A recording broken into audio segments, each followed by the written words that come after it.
Itu Bu, pokoknya kalau ini saya boleh nggak boleh saya ziarah itu.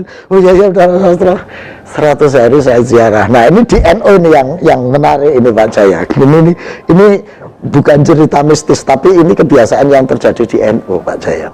Kebiasaan yang dia. Ya cerita-ceritanya maksudnya.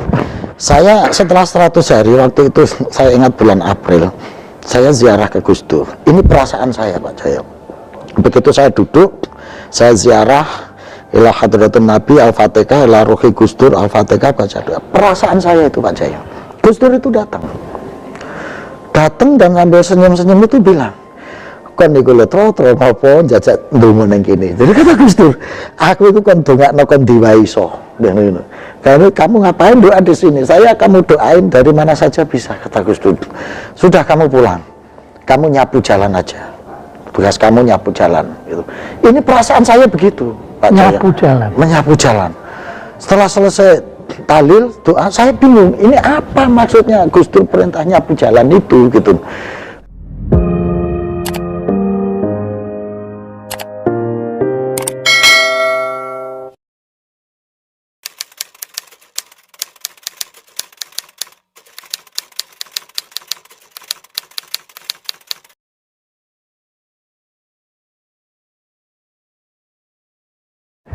Setelah itu kan Gus Dur meninggalkan dunia fana ini. Ada di mana? Jadi beberapa saat sebelum Gus Dur, aduh saya kalau cerita Gus Dur pas saat itu saya selalu gak kuat Pak saya. Jadi beberapa saat Gus Dur itu ketemu saya di rumah sakit pas saya masuk gitu, ke pintu, "Assalamualaikum Gus." Terus gitu ya.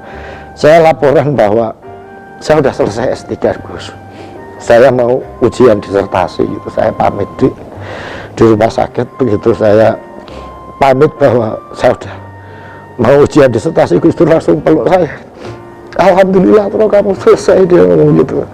Berarti udah saya bersama apa istilahnya tugas ini udah selesai lah gitu. Kamu jadi S3, kamu udah jadi dokter, nanti saya akan datang pas ujian kamu gitu. Saya bilang, "Gus, aku didoakan saja, Gus Dur nggak usah datang, Gus Dur di rumah sakit gitu. Biar ibu datang yang datang." "Ya kalau ibu datang nggak apa-apa Gus." "Disertasimu tentang apa?" Saya bilang. "Disertasi saya itu tentang Gus, bagaimana mengkonversi sosial kapital menjadi ekonomi kapital.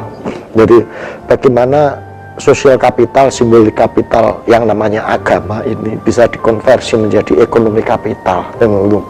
Nah, "Aku jaluk disertasimu." "Ya Gus, nanti tak kasih, tapi sebelumnya tak ceritani aja lah Gus," saya ngomong gitu. Terus saya cerita tentang disertasi saya itu. Saya dirangkul lagi, "Ya selamat ya Troh," gitu. Nah, "saya sudah selesai berarti," dia ngomong gitu. Itu yang saya ingat. Beliau bicara saya sudah selesai.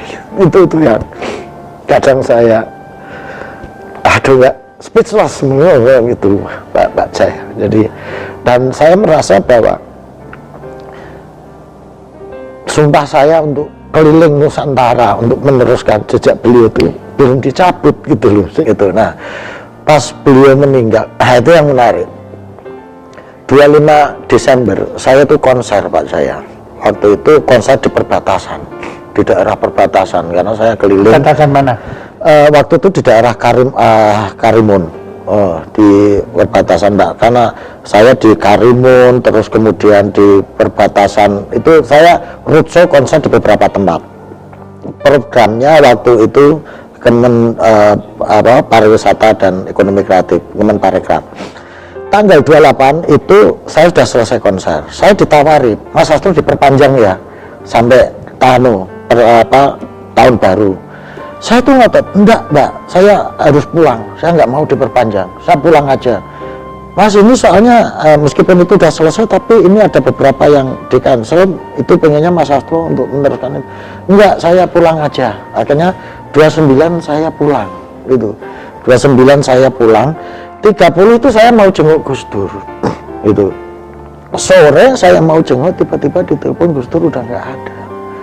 Nah begitu telepon nggak ada, saya mau ke rumah sakit, terus ibu bilang, "Mas Hasto nggak usah ke rumah sakit, ke rumah saja untuk mempersiapkan gitu, karena di rumah nggak ada orang, Mas Sastro ke rumah saja. Akhirnya saya ke rumah untuk mempersiapkan yang di rumah itu untuk. Jadi Anda tidak ketemu Gus Dur waktu beliau meninggal? Enggak, tapi begitu sampai rumah saya yang menerima jenazah beliau dari mobil, dan sempat saya memandikan, sempat saya mengkafani beliau gitu. Pas terakhir saya yang istilahnya ngupokoro jenazah sampai menempatkan beliau di tempat pesolatan. Dan itu biasanya dilakukan orang yang dekat dengan yang alhamdulillah saya berkesempatan untuk itu. Nah, setelah selesai itu kemudian ibu manggil saya gitu ya. Ibu bilang, Mas Sastro, saya minta supaya nggak ikut ke Jombang untuk jaga rumah, karena bahkan Anda diminta tidak ikut ke Jombang? Ya, karena di rumah nggak ada orang.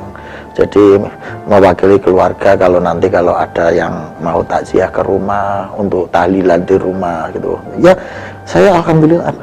Ya Bu, saya terima itu. Saya terima. Jadi seolah-olah Anda putra pertama ya. Mungkin nggak begitu Pak, karena kebetulan saya yang ada di situ. Ya.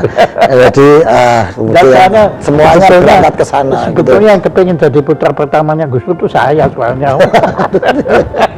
Dan Pak Jaya sudah putra pertama secara ideologis dan akhirnya saya ke rumah menerima tamu macam-macam di rumah gitu.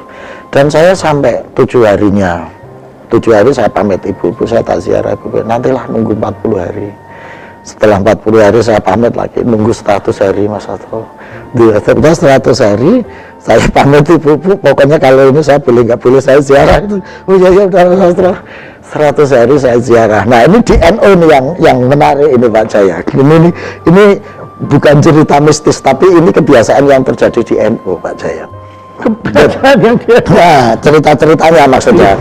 Saya setelah 100 hari waktu itu, saya ingat bulan April, saya ziarah ke Gus Dur. Ini perasaan saya Pak Jaya. Begitu saya duduk, saya ziarah ila hadratin Nabi Al-Fatihah, ila ruhi Gus Dur Al-Fatihah, baca doa. Perasaan saya itu Pak Jaya.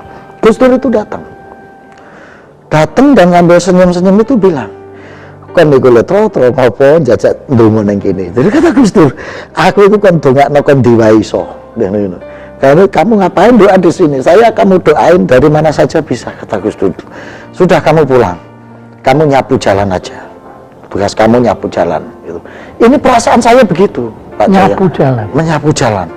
Setelah selesai tahlil doa, saya bingung ini apa maksudnya Gus Dur perintah nyapu jalan itu gitu. Akhirnya saya pulang lewat darat waktu itu. Saya tanya, mampir ke Mbah Lim Klaten waktu itu, masih sugeng beliau. Saya tanya ke Mbah Lim, saya tadi ziarah ke Gus Dur, saya sowan. Kok Gus Dur perintah saya suruh nyapu jalan? Ini maksudnya apa? Mbah Lim bilang, ya sudah nanti saya yang tanya ke Gus Dur. Beliau bilang gitu, maksudnya apa? Udah kamu pulang, nanti Gus Dur akan ngasih tahu maksudnya apa. Waktu itu saya guyon sama Mbah Lim gitu aja. Nanti Mbah kalau tanya sekalian ya Mbah, takut apa jadi. Kalau nanti kalau suruh nyapu jalan ongkosnya dari mana? Wah, potong gue, terus mulai ya Mbah ya. Terus pokoknya Gus Dur ngongkosi ini. Nah, waktu itu saya sempat mampir ke Beb Lutfi juga. Saya tanya Beb Lutfi, apa maksudnya nyapu jalan ini? Beb Lutfi bilang, ya sapunya wis duwe apa durung? Lah saya nggak tahu, Beb. Nanti Gus Dur ngasih sapu ke kamu. Ya gitu. Udah kamu pulang aja. Pokoknya singkat cerita, begitu saya sampai rumah, ada temen, yang temen ini manajernya Iwan Fals, pernah jadi manajernya Iwan Fals, cerita kalau Iwan pengen ketemu saya. Itu. Setelah itu hari lain saya ketemu Iwan, cerita-cerita lah, yang intinya Iwan ini ya pengen bagaimana supaya bermanfaat, bagaimana musik, apa idealisme beliau. Saya bilang, ya udah Wan, kita pentas saja di pesantren. Saya ngomong gitu, supaya anak-anak OI dekat pesantren, nanti mereka juga dekat kiai. Oh gitu ya, iya. Ya sudah kalau gitu kita pentas di pesantren. Akhirnya saya telepon Beb Lutfi, Beb, Iwan mau pentas. Wah ya itu sapumu Mas Sastro. Jadi anak-anak jalanan nanti ajari sholawat, ajarin ngaji, supaya mereka nanti jiwanya, hatinya tenang dengan sholawat. Terus jalan, nyariin pesantrennya untuk pentas. Sampai sekarang itu juga saya jalani Pak, saya untuk Berarti kan masih nyapu jalan ya? iya, nemeni anak-anak itu, anak-anak pang, anak-anak slanker, setelah sama Iwan sama slang, saya keliling ke pesantren-pesantren untuk itu. Jadi, wah ini Gus Dur ini memang luar biasa, gitu. Jadi Gus Dur memang dalam hidup Anda berperan besar. Sangat berperan, apalagi saya itu sejak 81 itu ayah saya meninggal. Ya bagi saya Gus Dur ini ya guru, ya orang tua, ya gitu. Jadi sebetulnya di satu sisi Anda kehilangan Gus Dur, tetapi secara spiritual Anda tidak kehilangan Gus Dur.